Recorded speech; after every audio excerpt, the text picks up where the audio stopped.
बड़ी खबर है, दुर्ग से बीजेपी पार्षद को जान से मारने की धमकी दी गई है। फरार गांजा तस्करों ने जान से मारने की धमकी दी है। काशीराम कोसरे और उनके परिवार को धमकी दी गई है। गांजा तस्करी के आरोप में संतोष और मुकेश फरार है। गांजा तस्करी के आरोप में संतोष और मुकेश फरार है। दुर्ग के मोहन नगर थाना के तितरू डी की यह घटना है। आकाश राव हमारे संवाददाता फोन लाइन पर जुड़ा है। आकाश, धमकी दी गई है, गांजा तस्करों ने यह धमकी दी है कि अब किस तरह से पुलिस इस पूरे मामले की जांच कर रही है? शिकायत की गई कि इस पूरे मामले की?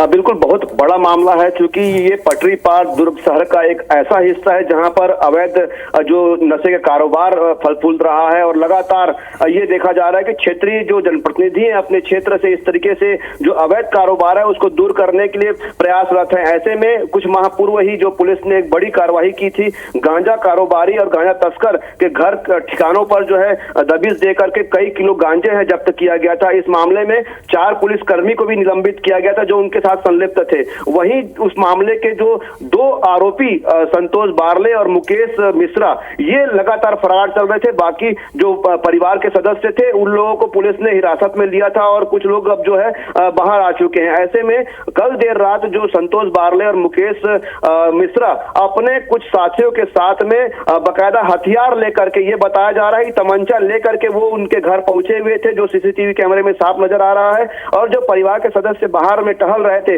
उनको धमकी देते हुए और इस जो चिन्हांकित करते हुए, क्योंकि काशीराम कोसरे के 2 बेटियां भी हैं, उनको चिन्हांकित करते हुए कि उनकी बेटियां हैं और उनका बेटा है। तो कुल मिलाकर के ये धमकी दी जा रही थी कि और जान से मारने की धमकी लगातार दी जा रही थी। क्योंकि ये पूरा जो प्रकरण हुआ था, इस मामले में कहीं ना कहीं जनप्रतिनिधि अपनी जो जनता की सेवा करने के लिए और क्षेत्र को सही रखने के लिए प्रयास उन्होंने किया था। लगातार जो दुर्ग शहर विधायक गजेंद्र यादव को उन्होंने पत्र व्यवहार किया था और साथ ही साथ पुलिस अधीक्षक जितेंद्र जो शुक्ला है उनके पास पत्र व्यवहार किया था। इसके बाद एक बड़ी कार्रवाई हुई थी। तो कहीं ना कहीं इस मामले में जो आरोपी है वो इन्हें ही पूरे अपने जो कारोबार को बंद होने का एक मान रहे हैं और ऐसे में उनको खिलाफ में जाकर के एक बड़ा उनको धमकी दिया जा रहा है। एक बात बताना चाहेंगे कि पटरी पार लगभग 13 वार्ड आते हैं, लगभग 50,000 की जनता उस क्षेत्र में आती है, लेकिन इस क्षेत्र में एक थाना और एक चौकी भी नहीं है। तो ऐसे में लगातार जो जनप्रतिनिधि मांग भी कर रहे हैं क्योंकि ये पूरा क्षेत्र जो है पटरी पार का जो क्षेत्र है